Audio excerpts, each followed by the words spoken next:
Hey, welcome. Once again, you have taken the elevator straight into Vella and found yourself another Lawless interview. And today I am here. I'm Azrielle Lawless, and today I'm here with LaShaunda Hoffman, who is a Vella author. Say hi, LaShaunda. Hello, social butterflies. So LaShaunda's got a couple of different villas, and we're going to hear about that. But I never go any farther than this before I ask this very first question. LaShaunda, my dear, when did you get started writing? Ooh, actually, I started writing at 9 years old. Ooh. I was a Little House on the Prairie. I love Little House on the Prairie, and I love Little Women. And so in Little House on the Prairie, Laura Ingalls had a diary. And so at 9 years old, I asked my mother, would she buy me a diary so I could write in my diary? And she got me a diary for Christmas, and that started my writing journey. Wonderful. Okay, so from a little 9-year-old gal who's writing in her diary, you go on to school, and I'm gonna wonder here, you took some lit classes maybe? Nope. Nope. Did you write any as a teenager or young adult? It was a secret dream. Nobody knew that I wanted to be a writer. I grew up wanting to be a pastry chef. That's what I planned on doing when I graduated from high school. So in high school, I wrote my first romance. I wanted to be the Black Jackie Collins. That's what my mother read, Jackie Collins. And I loved her stuff. And I wanted to write good, juicy stuff like her. So, I see. And at 16, I had not a clue. But I wrote my first book at 16. And my mother's friend she typed. And so I have handwritten, and so she typed it up.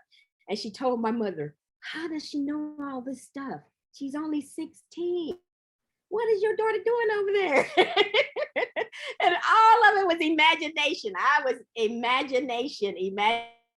Reading, I read a whole bunch of romances. And so you get a feel. You might not know anything about lovemaking, but you think you do in your head. You know. So I just put it on the papers, but I didn't tell anybody I wanted to write for years. Nobody. The only person that really knew I wanted to be a writer was my mom. And she used to always tell me, LaShaunda, they can't read your books if you don't get them out the closet and put them out there. And I was like, So I went into the Navy, and I would write on the weekends. I wrote books. I wrote about 4 or 5 books, and I submitted one book to Harlequin. And at that time, they really weren't doing African-American books. And so they didn't know what to do with my characters. And they were like, so well, what year was that, LaShaunda? Probably 89, probably 89, right before the 90s. And so I got my first rejection letter, and they told me they liked the story. They just didn't think they had an audience. And so I was like, well, great, you know. And so I put the little dream back in the closet and went home. I got out the Navy, and I came home, and I said, I'm going to write. I'm going to learn how to write. I'm going to go to school, take some classes. And then I joined the Romance Writers of America, and I was going to get it again. Rejection again. And so in 2000, I had my second child, and I birthed a third child, which I call my magazine. I did an online magazine called Shades of Romance. Oh, and I did that for 20 years. really? I thought, well, maybe I wasn't supposed to be a writer. I was supposed to be a magazine publisher. And I did interviews. I interviewed some of the top African-American multicultural authors for 20 years. I was an award winning. We won an award with Writers Digest top 101 sites. And it was an amazing adventure for 20 years. But the book still called to me. And so I was like, okay, I still want to do this. Okay, so that's got to be, now we've got to be up to what, 2000? This is 2000. Well, I wrote my first book in 2015, which is Building Online Relationships. It's a book about promotion. I would go to conferences and teach classes and stuff and workshops, and they were like, where's your book? Why don't you have a book about promotion? These new authors need this book. And so I sat down and wrote my first published book. I published it myself. And put it out there, and we hit the bestsellers list. It was well received. I started doing, I went down a coaching thing for a little while. I was coaching, I was doing workshops, but the fiction book was still calling me, come back, come write some stories. And so I was writing, but I was still dealing with fear because I was scared that nobody was going to read it. And, so I left it alone. So last year, and the Kindavellas came out. All right, that was going to be the next question. Hush it. And so when did you hear about Vella? Well, I heard about Vella from my mentor, Sylvia Hubbard. Sylvia Hubbard, I've known her 20 plus years. And she jumped on the ebook wagon when everybody else was like, oh no, you're not a published author if you do an ebook. And she has been thriving with it. So she came and told me, she said, you need to get on this Vella. It's about to release in July. You need to have something on this platform. And when was this? When was this? This was 2021, just before it came out. And she had, Amazon had invited her to participate. And so she was telling me about it. And I was like, oh, I don't know. And I didn't know anything about episodic books at all, nothing. And I'm one of them researcher people. I got to know what I'm doing before I jump into it. And so I was like, I don't know. And she said, well, why don't you do another book for your promotion? And I was like, and she said, all you need is 10 episodes. That's all you need, 10 chapters. That's all you need. And I was like, okay, I'm gonna try that. And so I got on the platform. I did my little first episode. I got one read. I was all proud of my one read until I realized that you need more readers. I was all excited. I was getting one read a day, I'm like, okay, yay, one read. And one of my friends like, that's all you're getting is one read. I'm like, it is like pulling teeth to get these people to come to this platform. It's a new platform. And I'm dealing with writers because my book is for authors.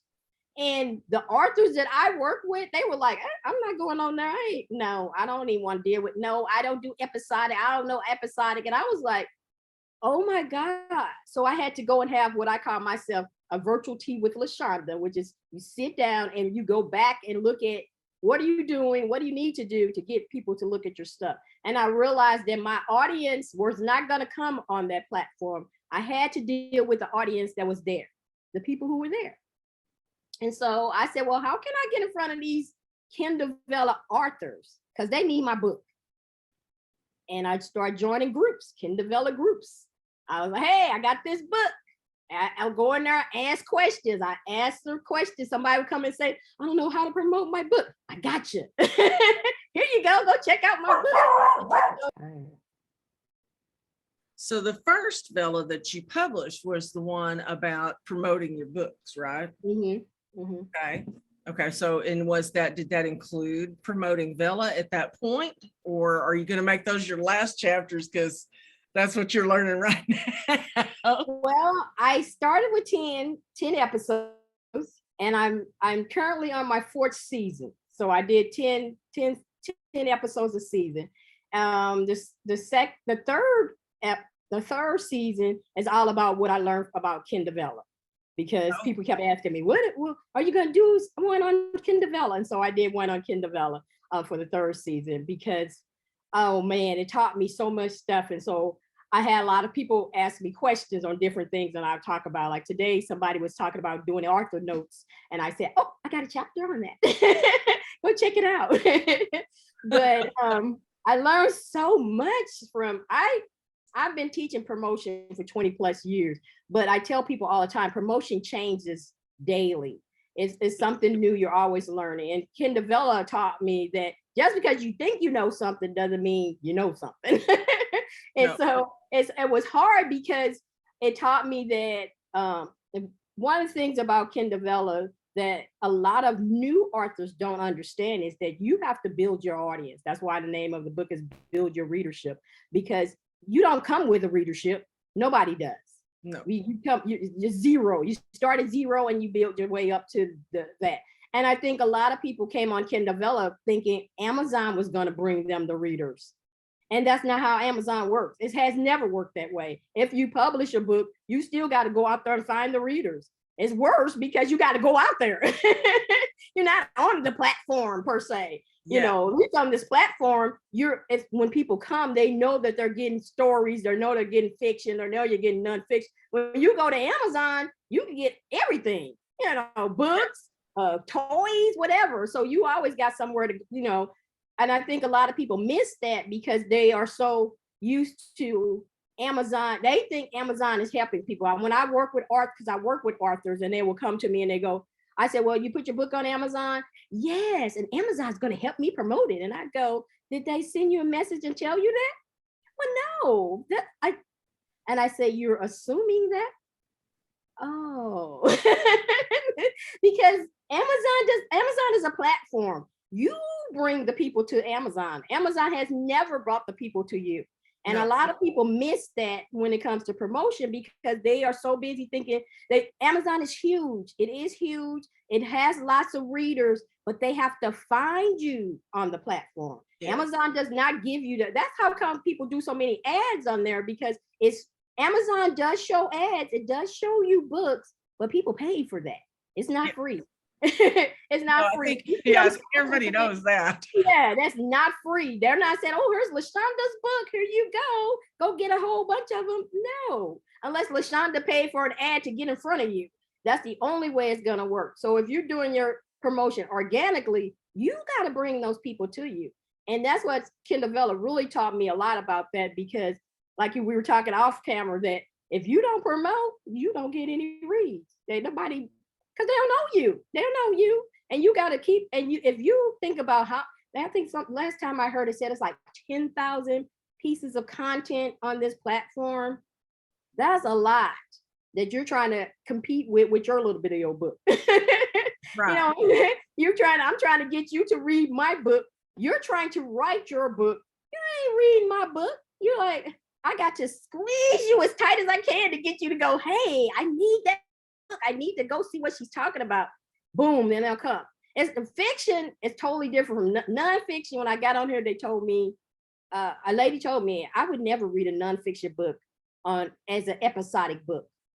But if she had told me that when I first got on here, I probably would have pulled my book. But I had been on there a couple of months. I was like, lady, you just not my audience. Boom, that's what you got to know.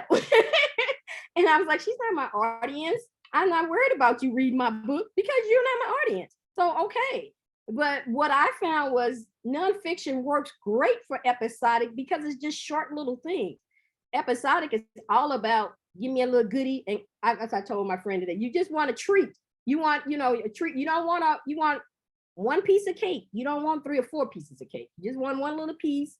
Give it to me. Let me read it. And then I'm going on. If I want more, I'll come back and read some more the next day. I think that some nonfiction would actually be better episodic, because you could take the one thing you learned and apply that, and then continue to build on that. If the writer's done their job, right? So you should be able to take a bite at a time and go and apply that knowledge or that skill, and then come back and get more. That would be ideal. Yes, and that's how I did the building your readership. I knew that I learned from my first book that when the people got the book, they were like, oh my God, that's just too much. It's overwhelming. And I taught, just pick out what is your biggest problem. Maybe it's your email system, making an email. Go into the chapter that says email, read that, do the steps, and then come back later with your next problem. You can't sit and read a whole book on promotion and then try to do everything. You can't. You're not going to do it. You're going to put it over on the shelf and say, oh, it's so pretty. I got your book. And this is what I would hear. I got your book, LaShaunda. I just ain't had time. Right. That's I haven't had time to read it. I haven't had time to look at it. And maybe if you give it to them in a shot glass. And that's building your readership. Yeah. Building your readership is a little snippet. Just a little, you get each episode, you read the chapter, and my friend says, you gave us homework. I gave you homework. So you got action steps to do after that. So if you do the action steps, you're actually promoting. And then you come back and you go, it really worked for me. Let me read episode 2. Let me come back and read episode 3. And then you going down, learning how to promote your book. but most people don't have time. And that's what you hear a lot when it comes to promotion is I don't have time. And this is what I you say. hear that a lot when it comes to everything. If you don't have Well, time, people you're have not going to time make for what they money. make time for. Yes, yes. I know people who read hundreds of books in a month. In a month's time, they can read Well, 30, 40 books in a month's time. Well, now reading I might speed. can get 12, 3 of, you know, but 30 books. So you make time for what's important to you. That's what I've learned. Exactly. So then you have a fiction one out there called Love in Space. That's a big category to jump into, fiction, but it was your first love, wasn't it? With romance Yes, writers yes. and all that. My bestie, we've been talking for 7 years that we were gonna publish our romances. We're gonna publish our romances, and I have a cute story. So we were talking about doing Vella. I said, we're gonna do Vella. We're working on our stories. I have books, but I didn't think they would go into the episodic part because episodic is different. And so I was like, if I'm gonna do a book, I have to start from fresh. It would be a first time writing everything. And so we were talking about it, and we were telling our other girlfriend writers about it. And we get off the call with them. And maybe 2 hours later, one of my girlfriends calls me back and she says, guess what I just did? I said, oh, you got the Kool-Aid. You done drunk the Kool-Aid for the Vella. You're thinking about doing one? And she goes, oh, I just put mine up online. And we go, what? I said, what? She said, I just put mine up online. It's online now, the first episode. Now, we've been talking about it for like 3 months that we were going to do it. We're going to do it. We're going to do it. We're all talking. This girl then put it up there after just one conversation with us. So I called my friend and I said, she just blew us out the water, put her episode up. Well, the other young lady that we were talking to put hers up too the same night. She put up 3 episodes. And we're like, I These said, young writers, they aren't wasting no time. Nobody wasn't wasting no time. We wasting time. And so she challenged, she called me out on Facebook and she goes, we are putting our book up. And this is what she said, we're putting our book up in March. Get your stuff together. And I said, we putting our book up for Valentine's Day. And we had 7 days. And we put our book up on Valentine's Day. It went up there. And Nice. So our first episode, and I had not a clue. I've been doing this nonfiction, but fiction, oh my gosh, it's a total different ball game. Different ball game, because I know promotion, I know it, but with fiction, you got to think about it. You're in a big swimming pool now, sister. Yes, and I had not a clue. I had never wrote on deadlines. I write when I feel like it. When the muse hit me, you can't do that with it's episodic books. You gotta when you start putting those episodes up, your readership wants to know how often you're gonna do it. I thought that I could put at least 2 episodes a week. It wasn't happening. I couldn't do it. My mind was like, I think what happened was I started getting scared again because I'm like, oh my gosh, but people start reading it and talking to me. And I actually got a crown one time and I was all excited. I was yay, but it has been an adventure because I had to learn how to write. Yeah. So tell me this. What the heck was I gonna ask you? Oh man. Oh yeah. Now, just like people who read episodic stuff have expectations regarding when you're going to post them, and I got to tell you, man, I have not yet come back from what I was doing before I got COVID this year, where I was posting 1 a week for everything. And I've got 7 of them or 6 of them up there. And anyway, I have not yet reached that again. I've not yet been able to get there yet. But just like they have expectations about that, we've learned in the past year that they have expectations about other things, such as the length of episodes. So what are the length of your episodes now? So Love in Space. What's the average length of the episodes in Love in Space?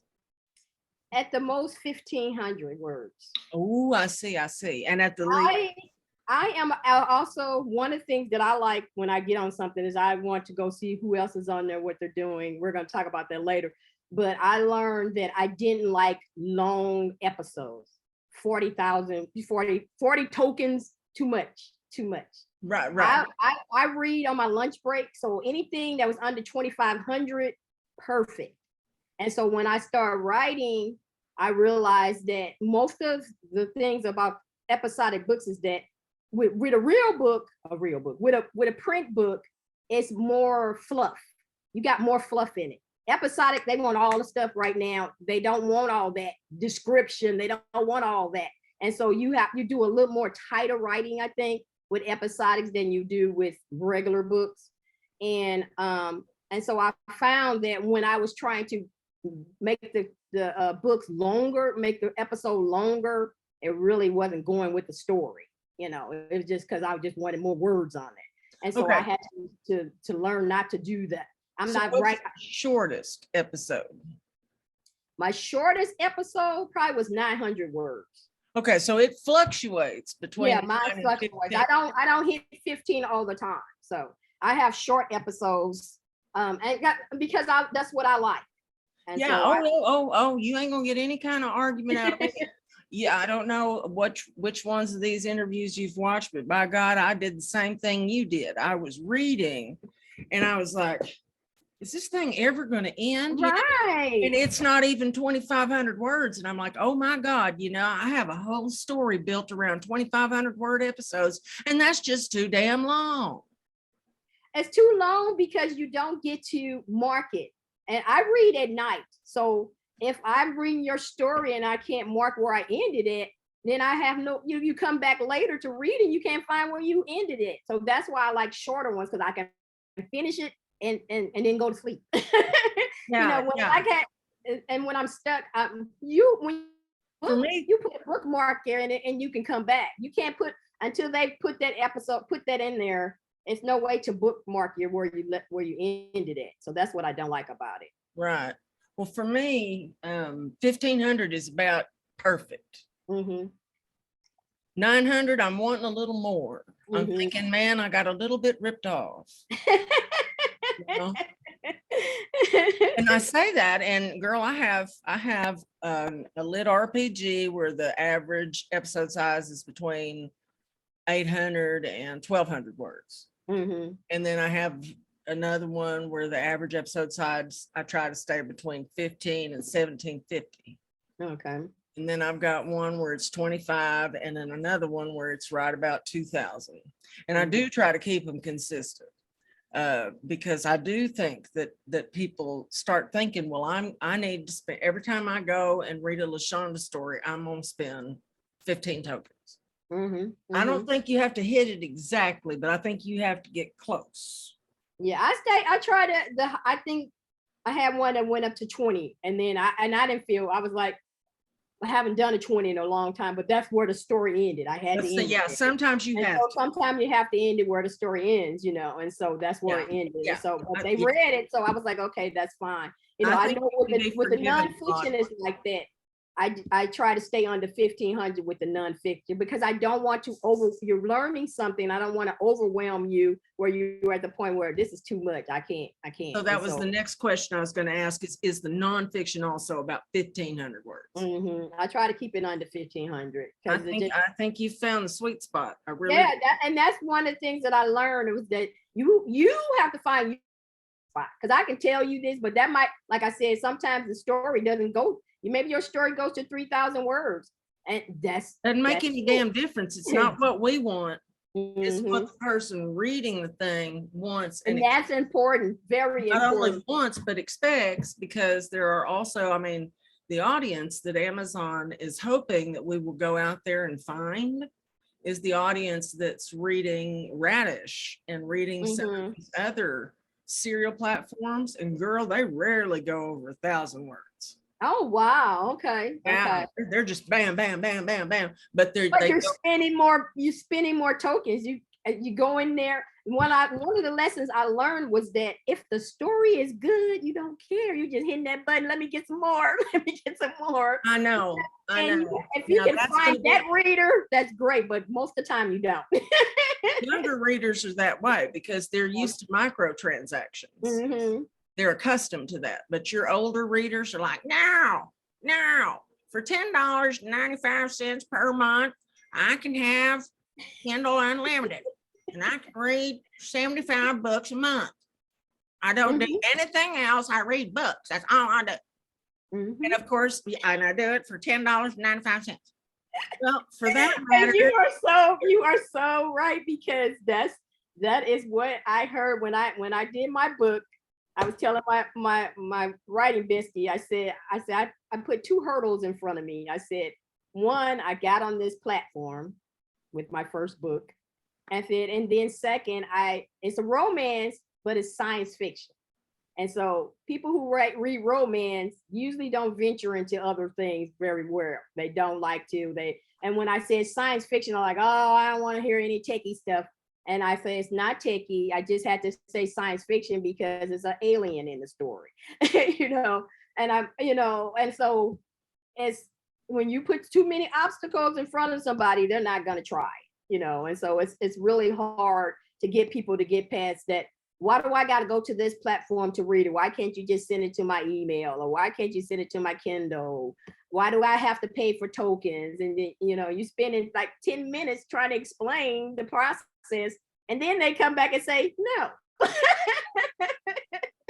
you're like, no, if you want all that. If you want the truth about it, these people that are just bitching their heads off, hey folks, I got a word for you. It's a newfangled concept. Library.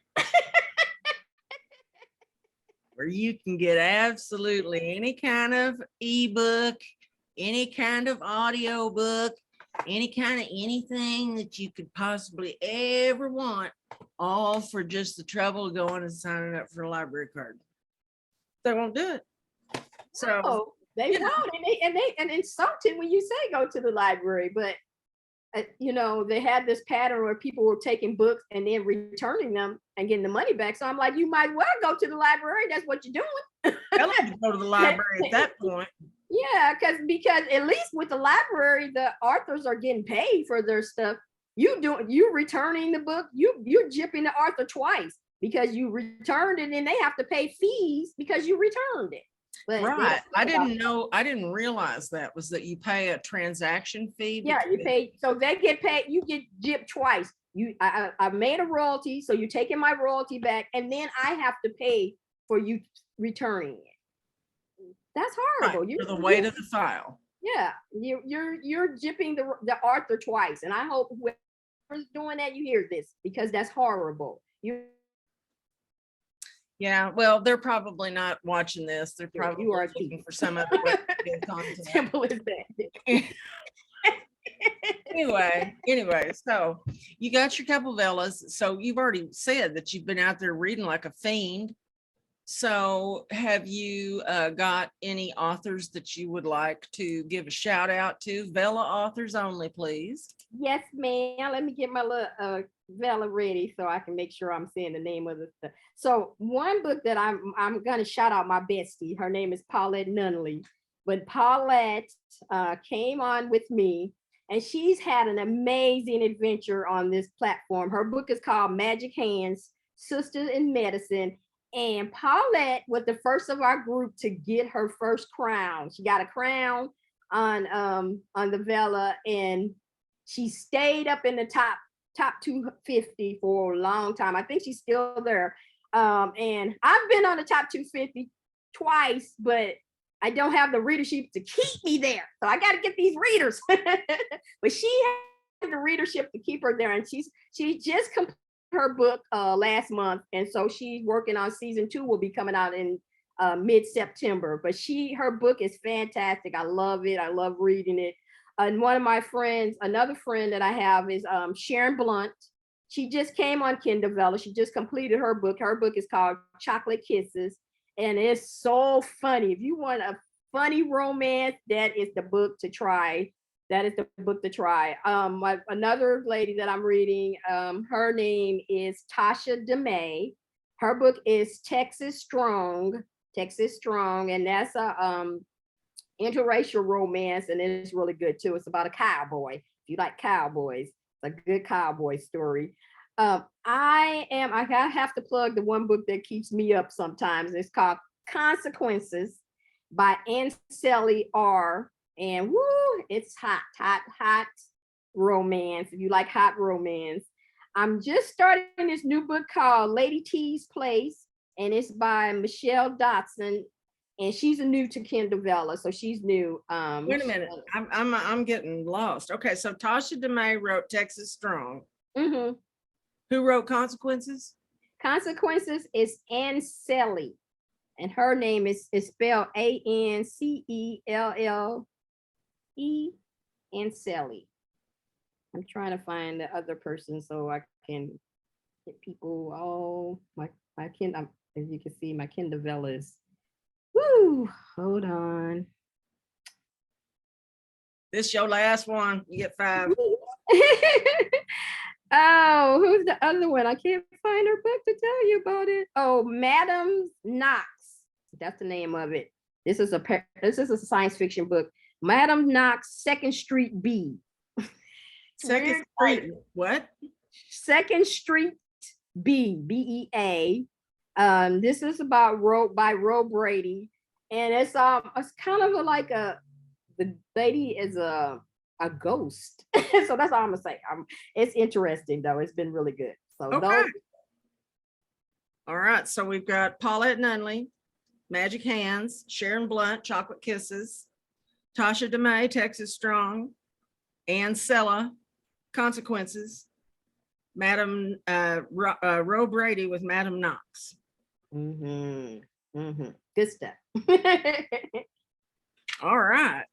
Well, so that brings us to, all right, you've been on Vella for now what, since March? I've been on Vella since 2021, July 27th. Okay. All right, yeah, but that was with the nonfiction. Came up with your Vella since February with my fiction book. That's right, because you came out for Valentine's Day. All right. Well, so how did you? What did you think about the bonuses? Oh, I love the bonuses. I was not expecting bonuses, as I told you. I had one reader, so my first bonus was $10, and I was all excited. I was like, I got $10, and then so I was talking to somebody. She said she got 1,500. I was like, what am I not doing? You can get that with one reader. But I only had one read, so I was happy. I was like, man, if I had more readers, wow. But that was with the nonfiction. My highest bonus was with my fiction book, and blew me away. Really? I just was like, wow, okay, let's do well, this. How many thumbs do you have on your fiction book? I think I'm at 500. Hold on, let me see. I can tell you by looking at it now. Let me see.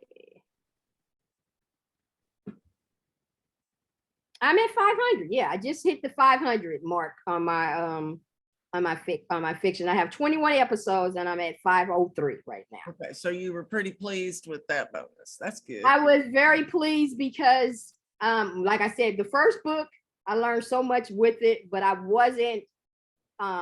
didn't have the readership that I have with the love. The fiction is hot on here, so your readership grows a little faster than that. I actually doubled my what I've done with my fiction, with my nonfiction book. I'm like head to head now. I think I got like on my other one. Let me see. Let's see how much I got on that one. On the nonfiction, yeah, I got 535 thumbs up on the nonfiction, and I basically have caught up with the fiction book. So that shows you that the fiction is really hot on Kindle Vella. It's so hot. The readers love fiction. It is. I'm just saying it can work for the other as well. Yeah, and so it's great. For me, a person who dealt with fear of nobody's gonna read your book, I love it because I actually can see when people read my book. And that to me is so exciting because when people bought my first print book, people bought it, but I never heard nothing else about it. You never saw if they read it. You never, nothing. Right. You're selling books, but nothing. At least with here, you can see, oh, wow, people read it. And you can see some sometimes you can have a day where you can see somebody start at 1 and go all the way down through, through you come back throughout the day and you'll see, oh my God, they didn't got up to episode 10. Wow. I think that is the most exciting part to me about this platform is seeing the people reading and then getting an email from somebody who has read it and then they telling you how it's touched them and when is the next story coming and you're like, so that's exciting too for me. It is the instant gratification with the platform there's a lot to be said for it. So if you've been on this for a year now, a little over a year, and what, if anything, if you were the CEO of Kindle Vella tomorrow, what, if anything, would you change about this platform to improve it? Take the tokens away. What? Take the tokens away and do it unlimited. They pay a price and they just read like they're doing that. The tokens is the biggest issue with people is they don't want to buy the tokens. They don't want to. They like you just said, I could get Kindle Unlimited, read how many I want. Well, can you imagine if we, use the concept of unlimited process and let them pick how many books they want to read and read all of them. The tokens, I think, stops people from trying books. I really believe that. It's horrible. And like you said, I ain't paying 30 tokens. And I've had people say that to me. I'm not, if you're going over 25, I'm not paying that. That's the story. That's just how the Ancelli, her book, her token, her books is 40 tokens. It costs 40 tokens to read her book. Whole book. To read an episode. Oh. 40 tokens. Sometime. Why, for the love of God, did you recommend it? Because it's a damn good story. and it's a tokens, you don't care. It taught me that if the story is good, you don't care how much it costs. You're gonna hit that buy button and you're gonna read it. I'm gonna see if that one's worth 40. Man, I found very damn few that are worth 40. I don't even care what the only time I have a problem with how much the token is if I'm reading at night and I'm going to bed. If it's 40 tokens and I'm going to bed, then I'll wait till tomorrow and read it. That's the only difference. And that has taught me that if the story is good, it does not matter how much a book costs. Because you're gonna read that story, you're gonna enjoy it, and it's just like an ebook. Sometimes you'll get an ebook that's $14, and I'll be like, ooh, you wanna pay $14 for an ebook? But if it's an author that I love, I hit the buy button because I know I'm gonna get a good story. Well, there's that. So you would eliminate the tokens, anything else? Can they tell us how they did the bonus? That drives people so crazy on it. Like, was it, you put up all this content and then you don't get paid, or you get a smaller bonus than what you thought when you just put 2 stories up. You're like, what is it? How are you determining this bonus? And right now I'm just riding the bonus. I don't even, some people like, do you care? I don't care. People are paying me for my book. Yeah, that has been my dream since I was 9. Okay, I don't care how they figure it out, but I think some people would like to know how do they figure it out. But I think by the time they tell us, they're going to stop putting it out. And if they ever go to a system where they are, it's a one price subscription, all bonuses will go away. Yeah, bonuses will go away. But I think it would work because hopefully you would still, that's why I tell people you got to build up your readership, because if the bonuses go away, you're not getting any royalties. If you're getting that one read, that's it. Unless they pay for the token. And we have to be diligent about that. Yeah. Because we are now coming into our 2nd year. We're a couple months into the 2nd year of Vella. Mm-hmm. And the bonuses last a lot longer than I thought. I thought they were going to end them in December. And so December last year. And so I was like, oh man. And I was telling people that they were like, I'm hearing about these bonuses. They were hearing about the bonuses I've been trying to tell you since July to get on the platform, but now they hear about the bonuses. Everybody want to jump on. And it was like, Now the bonuses are smaller because all y'all on here. That's why they smaller. People keep asking why they small. They smaller because you didn't win and invite all your friends. Yeah, dummy. That's why it's smaller, because all them people came up here. Here, let's have some basic math. 1,000 divided by 25 equals what?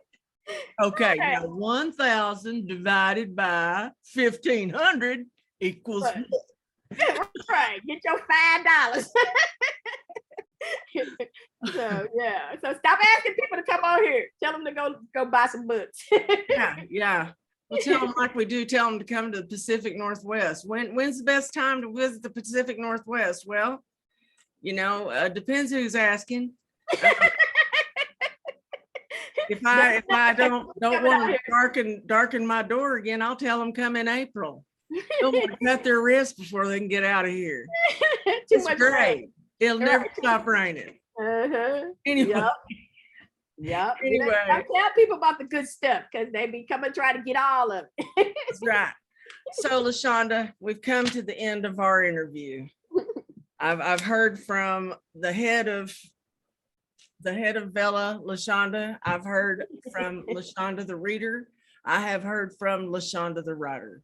And now I want to hear from LaShaunda the promo person to tell me what she would like to say to the people who are going to be clicking dim links that I'm going to put in the video description here. What would you like to say to folks who's going to be reading you for the first time? Try it. Try something new.